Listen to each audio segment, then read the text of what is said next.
تو یہی کعبہ، اب اس وقت جو کعبہ تھا وہ یہ اسکوئر شیپ میں، مربع شکل میں نہیں تھا، دو طرف کونے تھے اور ایک طرف نصف دائرے کی طرف تھا۔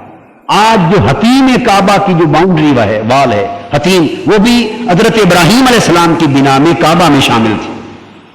بعد کی تعمیر میں کعبے کو مربع شکل دے دی گئی اور حتیم کا حصہ چونکہ کعبے کا حصہ تھا،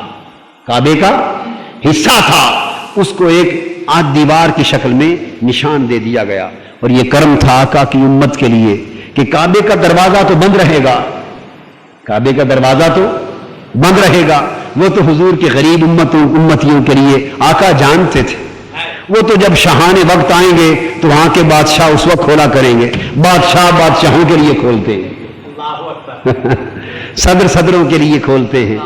وہاں کے حکمرانوں کے لیے چھولتے ہیں، اور آقا کو تو حکمرانوں کا وہ پاس نہیں، آقا کے لیے تو ساری امت یکساں ہے،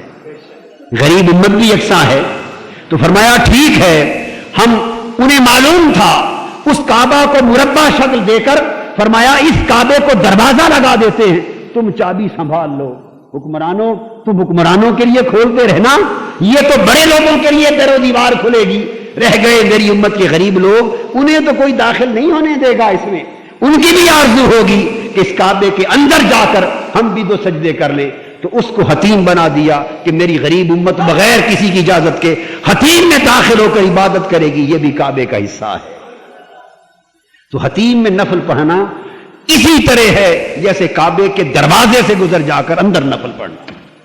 وہ اصل کعبے کا حصہ ہے، مگر وہ کھول دیا، میں تو سمجھتا ہوں آقا نے غریب امت کے لیے کھلوا دیا، یہ بند کر دیا، چلو یہ بندش والے جس کے لیے چاہیں کھولتے پھرے، مگر میری غریب امت بغیر بندشوں کے یہاں سجدے کر سکے۔